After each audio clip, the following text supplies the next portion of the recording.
नमस्कार दोस्तों। अगर आप भी HPRC GOIT 2026 एग्ज़ाम को पहली बार में ही क्रैक करना चाहते हैं तो ये वीडियो आपके लिए बहुत ही ज़्यादा इंपॉर्टेंट होने वाली है। आज की इस क्लास 9 में हम कवर करने वाले हैं कंप्यूटर फंडामेंटल के टॉप 100 MCQs जो सीधे TCS लेवल के पैटर्न पर आधारित हैं। तो स्वागत है आपका एजुकेशन गुरु के ऑफिशियल यूट्यूब चैनल पे। जो भी चैनल पे नया है वो चैनल को सब्सक्राइब करें और अगर कंटेंट अच्छा लगे तो वीडियो को लाइक करना है। चलिए तो बिना किसी समय गंवाए अब आज की क्लास को शुरू करते हैं। तो सबसे पहले देखो फ्रेंड, हमने टॉपिक वाइज जो है यहाँ पे डिस्कस करेंगे हर एक। जैसे पहला हमारा जो टॉपिक है ना वो फंडामेंटल ऑफ कंप्यूटर है, तो उसके अंदर भी टॉपिक है जैसे definition and characteristics of computer की बात करेंगे। तो चलिए अब स्टार्ट करते हैं अपने यहाँ पे क्वेश्चन को। सबसे पहले यहाँ पे हम बात क्या करेंगे, पहले क्वेश्चन की बात करेंगे फ्रेंड। तो सबसे पहला जो क्वेश्चन है, which characteristics of the computer is violated when I use input incorrect data and receives an inaccurate output. जब एक उपयोगकर्ता गलत डाटा इनपुट करता है और गलत आउटपुट प्राप्त करता है तो कंप्यूटर की किस विशेषता का उल्लंघन होता है।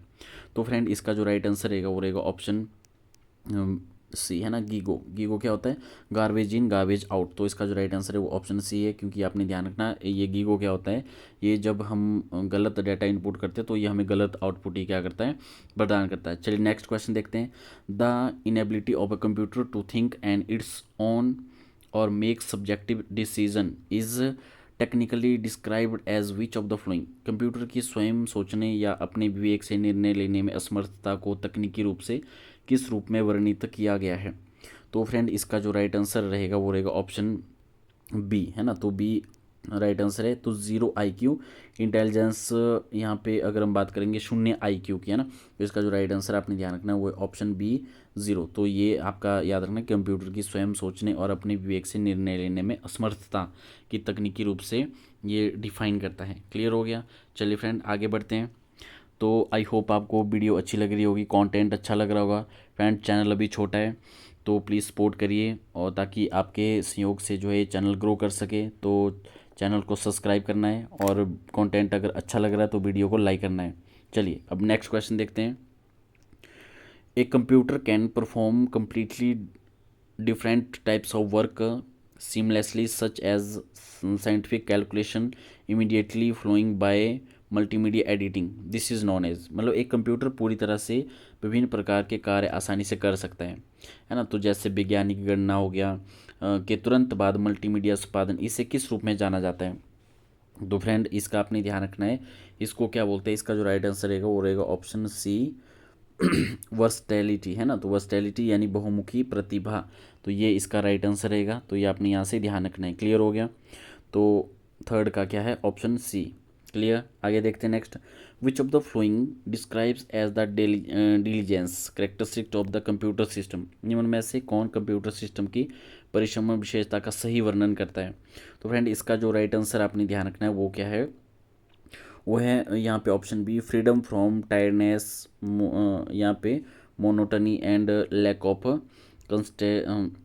कंसेंट्रेशन, है ना। मतलब थकान, निरंतरता और मतलब इससे ये मुक्ति, एकाग्रता की मुक्ति से कारण है ना। तो ये इसकी क्या करता है, डिलीजेंस को रिप्रेजेंट करता है, ऑप्शन बी। क्लियर हो गया। आगे देखते हैं नेक्स्ट। नेक्स्ट क्वेश्चन है, a computer produce identical result for the exact same set of input and instruction very single time, this property represent it। मतलब कंप्यूटर हर बार इनपुट और निर्देशों के बिल्कुल समान सेट के लिए बिल्कुल समान परिणाम देता है। यह गुण उसकी क्या विशेषता को दर्शाता है फ्रेंड। तो इसका जो राइट आंसर आपने ध्यान रखना है वो है ऑप्शन बी, यानी रिलायबिलिटी, है ना। तो मतलब विश्वसनीयता, तो इसका राइट आंसर कहलाएगा। तो ये आपने ध्यान रखना है। क्लियर हो गया। नेक्स्ट देखते हैं आगे। तो फ्रेंड इसी तरह से हम हर एक टॉपिक को जो है कवर करेंगे। तो हमारी एक सीरीज चली हुई है, जिसने भी पहले सीरीज़ को नहीं देखा होगा तो वो देख ले, वहाँ पे हमने PYQ डिस्कस कर रहे हैं जो भी हुए हैं आज तक, है ना। तो हम अब नेक्स्ट जो ये सीरीज चली हुई है इसमें हम हर एक टॉपिक जो भी हमारे GOIT के टॉपिक है उनको हम डिस्कस करने जा रहे हैं, और फिर उसके बाद MCQs फॉर्मेट में इनको हम डिस्कस करने जा रहे हैं। चलिए नेक्स्ट देखते हैं। Which of the following is the consider a core limitation of the computer system rather than a strength. निम्न में से किसे कंप्यूटर सिस्टम की ताकत के बजाय एक मुख्य सीमा, लिमिटेशन माना जाता है। तो फ्रेंड इसका जो आपने ध्यान रखना है वो उसका जो राइट आंसर है वो है ऑप्शन सी, है ना। नो यहाँ पे no heuristics can not learn from past mistake on its, है ना, मतलब ये क्या करता है, ये स्वयं पिछली गलतियों से सीख नहीं सकता है। अब आपको पता ही होगा, तो ये कभी भी पिछली गलतियों से नहीं सीखता, ये कभी गलती करता ही नहीं है। तो इसलिए अगर कोई इनपुट अगर कोई गलत देता तो ये फिर गलत जवाब दे सकता है ना, इसलिए ये ध्यान रखना है। Next the computer is derived from which language, most important question friend आने वाले JOIT के लिए। तो कंप्यूटर मतलब कौन सी लैंग्वेज ये डिराइव करता है, तो आपको सबको पता होगा, इसका जो राइट आंसर होगा वो होगा ऑप्शन सी, लैटिन। तो लैटिन वर्ड जो है ये प्राचीन भाषा से लिया गया है, मतलब कंप्यूटर। क्लियर हो गया। चलिए आगे देखते हैं नेक्स्ट। अब हम बात करेंगे टॉपिक सेकंड, जैसे हिस्ट्री हो गया, जनरेशन ऑफ कंप्यूटर हो गया। तो इससे रिलेटेड अब हम कुछ MCQs डिस्कस करेंगे। सबसे पहला है which mechanical calculation device was invented by Blaise Pascal in 1642 that could perform additional and subtraction directly। तो 1642 में ब्लेज पास्कल द्वारा किस यांत्रिक गणना उपकरण का आविष्कार किया गया था जो सीधे जोड़ और घटाव कर सकता था। तो फ्रेंड इसका जो आपने ध्यान रखना है वो कौन है, वो उसका जो राइट आंसर है पास्कलाइन ना। तो पास्कलाइन आपने ध्यान रखना है, ये इसका राइट आंसर रहेगा। तो ब्लेज पास्कल के द्वारा इसको क्या किया गया था, इन्वेंट किया गया था। नेक्स्ट आता है the analytical engine design by Charles Babbage use which mechanism for strong instruction input program code. तो देखो चार्ल्स बेबेज द्वारा डिज़ाइन किए गए एनालिटिक इंजन में निर्देशों इनपुट प्रोग्राम कोड को संग्रहित करने के लिए किस तंत्र का प्रयोग किया जाता है। तो फ्रेंड आपको पता ही होगा, इसका जो राइट आंसर आपने ध्यान रखना है वो है ऑप्शन बी, पंच कार्ड है ना। तो पंच कार्ड इसका आपने क्या रखना है, ध्यान रखना है। तो इसलिए जो है यहाँ पे इस तरह से डिज़ाइन किया गया था जिसके अंदर ये प्रोग्राम किया जाता था। नेक्स्ट है which computer is widely acknowledged was the world first general purpose fully electronic digital computer. तो फ्रेंड इसका सबको पता ही होगा, इसका जो राइट आंसर रहेगा वो रहेगा ऑप्शन बी, ENIAC। तो ENIAC आपने ध्यान रखना, ये कैसा था, ये फर्स्ट जनरल पर्पज कंप्यूटर था फ्रेंड। ये कैसा था, first general electronic digital computer था, और ENIAC आपने यहाँ से ध्यान रखना है। क्लियर हो गया। चलिए आगे देखते हैं next. The concept of the stored program architecture where data is and instruction are kept in the same memory was introduce by home. यानी स्टोर्ड प्रोग्राम आर्किटेक्चर जहाँ डाटा और निर्देश एक ही मेमोरी में रखे जाते हैं, की अवधारणा किसके द्वारा पेश की गई थी। स्टार मार्क लेना इस क्वेश्चन को भी। तो इसका जो राइट आंसर रहेगा फ्रेंड वो रहेगा option A, John von Neumann, है ना। तो जॉन बॉन न्यूमैन ने क्या करा था, इन्होंने फर्स्ट टाइम जो है स्टोर्ड प्रोग्राम आर्किटेक्चर जो है यहाँ पे इंट्रोड्यूस करा था। क्लियर हो गया। चलिए आगे देखते हैं next question. What was the primary switching technology use during the second generation of computer. तो कंप्यूटर की दूसरी पीढ़ी के दौरान उपयोग की जाने वाली मुख्य इलेक्ट्रॉनिक स्विचिंग तकनीक क्या थी। तो आई थिंक सबको ही पता होगा, इसका जो राइट आंसर क्या रहेगा वो रहेगा ऑप्शन सी, ट्रांजिस्टर, है ना। तो ट्रांजिस्टर फ्रेंड आपने याद रखना है। तो ये सेकेंड जनरेशन में यूज़ करे गए थे। अगर हम फर्स्ट जनरेशन की बात करेंगे ना, तो सबको पता वो वैक्यूम ट्यूब थी, है ना। फर्स्ट जनरेशन में क्या यूज़ किया गया था, वैक्यूम ट्यूब। सेकंड में ट्रांजैक्शन यूज़ हुए थे। थर्ड में हुआ था IC, है ना। तो इंटीग्रेटेड सर्किट। तो ये आपने यहाँ से ध्यान रखना है। चलिए नेक्स्ट देखते हैं। Integrated circuit using small scale integration SSI and small scale integration defined which generation. तो स्मॉल स्केल इंटीग्रेशन और मीडियम स्केल इंटीग्रेशन का उपयोग करके करने वाले इंटीग्रेटेड सर्किट ने किस पीढ़ी को परिभाषित किया है। तो इसका जो राइट आंसर रहेगा वो रहेगा ऑप्शन सी, थर्ड जनरेशन को। तो आपने ध्यान रखना, देखो हमने अभी ऊपर डिस्कस करा कि थर्ड जनरेशन किससे रिलेटेड है, तो वो IC मतलब IC की खोज हुई थी, है ना। तो और इनका भी याद रखना है, जैसे SSI की फुल फॉर्म भी पेपरों में पूछ ली जाती है फ्रेंड, स्मॉल स्केल इंटीग्रेशन, और MSI की भी याद रखना, मीडियम स्केल इंटीग्रेशन। क्लियर हो गया। चलिए आगे देखते हैं next question. Ultra large scale integration ULSI technology was 5 million of components onto a single microchip is primarily used in which generation। तो देखो यहाँ पे बात किसकी हुई है फ्रेंड, यहाँ पे बात हुई है ULSI की, है ना। तो मतलब अल्ट्रा लार्ज स्केल इंटीग्रेशन, तो कौन सी मतलब जो एक माइक्रो प्रोसेस चिप है जो लाखों घटकों को फिट करती है, का उपयोग कौन सी पीढ़ी में किया गया था। देखो अल्ट्रा लार्ज की अगर हम फ्रेंड बात करेंगे यहाँ पे, तो इसका जो राइट आंसर आपने ध्यान रखना है वो है ऑप्शन यहाँ पे सी है ना, तो फिफ्थ जनरेशन। तो फिफ्थ जनरेशन में अल्ट्रा लार्ज स्केल इंटीग्रेशन की बात हुई और फिफ्थ जनरेशन में ये आपको आर्टिफिशियल इंटेलिजेंस भी देखने को मिलेगा, मतलब एआई। देखो एआई का ज़माना आजकल है ना, तो आपको पता ही होगा। तो एआई भी कौन सी जनरेशन में आता है, वो फिफ्थ जनरेशन में आता है।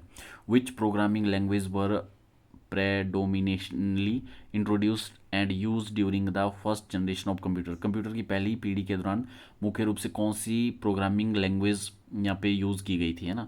तो सबको पता होगा आई थिंक, इसका जो राइट आंसर क्या रहेगा, वो रहेगा ऑप्शन बी, मशीनी लैंग्वेज, है ना, जिसको हम बाइनरी कोड भी कहते हैं। तो इसका जो राइट आंसर याद रखना है वो कौन सा है, वो है ऑप्शन बी, मशीन लैंग्वेज, है ना। तो इस तरह सेकंड जनरेशन में असेंबली लैंग्वेज हुई, थर्ड जनरेशन में आपकी हाई लैंग्वेज जो है यहाँ पे जनरेट की गई थी। नेक्स्ट क्वेश्चन है, the use of magnetic core memory was the primary main memory was a यहाँ पे defining feature of which generation. यहाँ पे बात हुई है कि मैग्नेटिक कोर जो है ना मेमोरी का किस पीढ़ी में यूज़ किया गया था। तो अगर हम बात करेंगे यहाँ पे इसके राइट आंसर की, तो इसका जो राइट आंसर याद रखना है वो है फोर्थ जनरेशन। तो फोर्थ जनरेशन में आपने यहाँ से याद रखना है, सॉरी फ्रेंड, इसका जो राइट आंसर आपने यहाँ से ध्यान रखना है वो है ऑप्शन बी, है ना। तो option B is the right answer, यानी सेकंड जनरेशन। तो सेकंड जनरेशन में किया गया था क्या, मैग्नेटिक कोर, क्योंकि पहली जनरेशन में मैग्नेटिक ड्रम थे, उसके बाद मैग्नेटिक कोर। क्लियर, आगे देखते हैं। विच generation of computer introduce the concept of time sharing real time processing and operating system for the time first time. तो यहाँ पे बोला कि कंप्यूटर की किस पीढ़ी में पहली बार time sharing, real time processing और ऑपरेटिंग सिस्टम की अवधारणाओं को पेश किया गया था। तो इसका जो राइट आंसर आपने ध्यान रखना है वो है ऑप्शन बी, है ना, थर्ड जनरेशन। तो थर्ड में आपने ध्यान रखना है यहाँ पे क्या किया गया था, यहाँ पे time sharing, real time processing और ऑपरेटिंग सिस्टम की अवधारणाओं को यहाँ पे डिफाइन किया गया था। तो फ्रेंड, वीडियो अच्छी लग रही है, कंटेंट अगर अच्छा लग रहा होगा तो प्लीज़ वीडियो को लाइक करना है और चैनल को सब्सक्राइब करना है। चलिए आगे देखते हैं। The Intel 404 developed in 1971 marked the initial of which computer generation. तो यहाँ पे अगर हम बात करेंगे यहाँ पे माइक्रोसॉफ्ट की, है ना, तो माइक्रोसॉफ्ट यहाँ पे जो इंटेल 404 ने किस कंप्यूटर पीढ़ी में यहाँ पे चिन्हित किया गया था उसको। तो इसका जो राइट आंसर याद रखना है वो कौन सा है, वो है option D, sorry option C, है ना। तो ऑप्शन सी बोले तो फोर्थ जनरेशन। तो फोर्थ जनरेशन में इसकी शुरुआत हुई थी, ये आपने ध्यान रखना, इंटेल 404, और इसको डेवलप कब किया गया था, 1971 में इसको डेवलप करा गया था। नेक्स्ट आते हैं, quantum computing, nano technology and parallel processing is using, यानी ULSI are the pillars of which computer generation. देखो ये भी हमने अभी पढ़ा है ना, जैसे मैंने बताया था आपको, अल्ट्रा लार्ज स्केल इंटीग्रेशन, है ना, या क्वांटम कंप्यूटिंग, नैनो टेक्नोलॉजी। तो ये कौन सी इसमें जनरेशन में डेवलप किया गया था फ्रेंड, ये किया गया था फिफ्थ जनरेशन में ये डेवलप हुए थे। Option B is the right answer, fifth generation. जो एआई है वो भी फिफ्थ जनरेशन में यहाँ पे किया गया। नेक्स्ट आता है, who was the first programmer in computing history having written algorithm for Charlie Babbage analytic engine। तो देखो ये बहुत इंपॉर्टेंट क्वेश्चन है, ये हमारे जीओआईटी के एग्जाम में भी पूछा गया था। तो कंप्यूटिंग इतिहास में पहली प्रोग्रामर कौन थी जिसने चार्ल्स बेबेज के एनालिटिक इंजन के लिए एल्गोरिदम लिखे थे। तो सबको पता होगा एडा लवलेस। स्टार मार्क लेना इस क्वेश्चन को, एडा loveless is the right answer. Clear है। चलिए नेक्स्ट देखते हैं फ्रेंड। अब नेक्स्ट जो टॉपिक आता है वो टाइप्स ऑफ कंप्यूटर है, एनालॉग, डिजिटल, हाइब्रिड, है ना। तो नेक्स्ट आता है, which type of computer operates on continuously variable physical quantities such as voltage, pressure and temperature। तो मतलब किस प्रकार का कंप्यूटर वोल्टेज, दबाव और तापमान जैसी लगातार बदलती भौतिक मात्राओं पर कार्य करता है। तो मोस्ट इंपॉर्टेंट है फ्रेंड, ये बहुत ज़्यादा इंपॉर्टेंट क्वेश्चन है, हर बार एग्जाम में यहाँ से क्वेश्चन पूछे जाते हैं, ठीक है। तो इसका जो राइट आंसर आपने ध्यान रखना है वो है ऑप्शन बी, है ना। तो एनालॉग कंप्यूटर, तो एनालॉग कंप्यूटर क्या करता है, ये कंप्यूटर वोल्टेज हो गया, प्रेशर हो गया, टेम्परेचर हो गया, मतलब इसके ऊपर ये वर्क करता है। चलिए नेक्स्ट देखते हैं। An automobile speed motor on old dial clock is example of which type of computing device. मतलब एक स्पीडोमीटर होता है ना, जो पुरानी सुई वाली घड़ी होती है, उसमें किस कंप्यूटिंग डिवाइस का यूज़ किया जाता है। तो इसका जो राइट आंसर आपने ध्यान रखना है वो ऑप्शन सी एनालॉग है ना। तो एनालॉग में किया जाता है स्पीडोमीटर, और जो पुरानी घड़ियाँ होती है उसका यूज़ यहाँ पे किया जाता है। नेक्स्ट है digital computer process information by converting data into which format. Digital computer data को किस प्रारूप में परिवर्तित करके जानकारी यहाँ पे संसाधित करते हैं। तो इसका जो राइट आंसर रहेगा वो रहेगा ऑप्शन बी, यानी डिस्क्रीट बाइनरी स्टेटस, यानी 0 और 1। ये आपने ध्यान रखना है। डिजिटल कंप्यूटर डाटा को यहाँ पे जानकारी साझा करने के लिए इसको डिफाइन किया जाता है। क्लियर हो गया। आगे देखते हैं next. In a petrol pump device measured the continuous flow of fuel and immediately converting into digital representing price and quantity. What types of computer is this. मतलब जो पेट्रोल पंप होते हैं ना, वहाँ पे एक उपकरण लगा होता है जो ईंधन के निरंतर प्रवाह को मापता है। आपने देखा होगा फ्रेंड, है ना, जब आप पेट्रोल वगैरह भरते हो ना, डीजल वगैरह, तो यहाँ पे आपने देखा होगा जो वहाँ पे यूज़ होता है ना, वो कौन सा डिजिटल अंकों में जो बदल देता है वो कौन सा कंप्यूटर होता है। स्टार मार्क लेना है इस क्वेश्चन को भी, हो सकता है आने वाले एग्जाम में ये जरूर क्वेश्चन पूछा जा सकता है। तो आपने ध्यान रखना है फ्रेंड, उसका इसका जो राइट आंसर है वो है ऑप्शन सी, यानी वो हाइब्रिड कंप्यूटर होता है। कौन सा कंप्यूटर होता है? Hybrid computer. क्लियर हो गया। चलिए आगे देखते हैं। Which of the following areas heavily relies on hybrid computer. मतलब निम्न में से कौन सा क्षेत्र हाइब्रिड कंप्यूटर सबसे अधिक निर्भर करता है। तो वो कौन सा करता है? तो फ्रेंड इसका अपने यहाँ से ध्यान रखना है। इसका जो राइट आंसर रहेगा वो रहेगा ऑप्शन सी, है ना। ऑप्शन सी इसका राइट आंसर है, आईसी, है ना। तो इसका जो आईसीयू पेशेंस मॉनिटरिंग सिस्टम, तो आईसीजी यानी आईसीजी रोगी निरोगी प्रणाली। क्लियर हो गया। चलिए आगे देखते हैं next. Which statement is true regarding the difference between analogue and यानी डिजिटल कंप्यूटर। तो इसमें डिफरेंस बताना है हमें कि डिफरेंस क्या है इसके अंदर। तो अगर हम डिफरेंस की बात करेंगे फ्रेंड, इसका जो राइट आंसर रहेगा वो रहेगा ऑप्शन बी, है ना। तो मतलब digital computer have high storage capacity while analogue computer has यहाँ पे वर्चुअली नो स्टोरेज कैपेसिटी। मतलब डिजिटल कंप्यूटर में बहुत ज़्यादा यहाँ पे कैपेसिटी होती है और एनालॉग में भंडारण क्षमता के बराबर ना के बराबर होती है। क्लियर। नेक्स्ट आता है computer that are design to solve a single specific problem like controlling an automatic washing machine are known as. वे कंप्यूटर जो केवल किसी एक विशिष्ट समस्या को हल करने के लिए डिज़ाइन किए जाते हैं, जैसे वॉशिंग मशीन होगी, उनको क्या बोलते हैं फ्रेंड? तो उनका आपने ध्यान रखना है यहाँ पे। उनका जो इसका जो राइट आंसर है वो ऑप्शन बी, तो स्पेशल पर्पज़ कंप्यूटर, तो विशेष प्रयोजन कंप्यूटर इसको बोलते हैं, है ना। तो ये आप याद रखना है। क्लियर हो गया। चलिए नेक्स्ट आता है। उसके बाद नेक्स्ट था, देखो यहाँ पे क्लासिफिकेशन बाय साइज है ना, micro, mini, mainframe, super.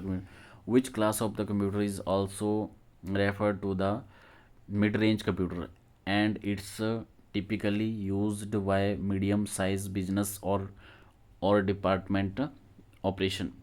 मतलब किस श्रेणी के कंप्यूटर को मिड रेंज कंप्यूटर भी कहा जाता है और आमतौर पर मध्यम आकार के व्यवसायों द्वारा विभागीय संचालन के लिए यूज़ किया जाता है। तो इसका जो याद रखना है फ्रेंड, उसका जो राइट आंसर रहेगा वो रहेगा ऑप्शन बी, मिनी कंप्यूटर। तो मिनी कंप्यूटर को क्या कहते हैं? मिड रेंज कंप्यूटर भी कहते हैं। नेक्स्ट देखते हैं। Mainframe computer are primarily recognised for which of the following capabilities. Mainframe computer मुख्य रूप से निम्न में से किस क्षमता के लिए सबसे अधिक जाने जाते हैं? तो किस लिए जाने जाते हैं? तो याद रखना है फ्रेंड, इसका right answer being small enough to fit inside a wrist watch, यानी कलाई घड़ी के अंदर फिट होने में जितना छोटा होना है ना। तो ये इसमें आपने याद रखना है। ठीक है। चलिए सॉरी इसका जो राइट आंसर फ्रेंड याद रखना है वो है ऑप्शन सी। तो ऑप्शन सी क्या है? Processing massive concurrent transaction for thousand of connected user safety, है ना। हज़ारों मतलब जुड़ इससे क्या हो सकते हैं? उपयोगकर्ता जुड़ जाते हैं और बड़े पैमाने पर एक साथ होने के लिए लेन देन को सुरक्षित रूप में संसाधित करते हैं। क्लियर। नेक्स्ट आता है the processing speed of A micro super computer is typically measured in which of the flowing unit. मतलब जो सुपर कंप्यूटर होते हैं उसको जो नापने की यूनिट है वो क्या है? वो अपने ध्यान रखने, वो है ऑप्शन बी, फ्लॉप्स, यानी फ्लोटिंग पॉइंट ऑपरेशन पर सेकंड। तो फ्लॉप्स की फुल फॉर्म भी आपने याद रखनी है, फ्लोटिंग पॉइंट ऑपरेशन पर सेकंड। तो फ्रेंड ये थे टॉप 30 क्वेश्चन। इसी तरह से हम टॉप 100 क्वेश्चन को डिस्कस करेंगे ताकि आपके आने वाले JOIT में आपको बहुत ज़्यादा हेल्प मिल सके। तो मिलते हैं हम नेक्स्ट वीडियो पे, तब तक के लिए धन्यवाद। जय हिंद, जय हिमाचल।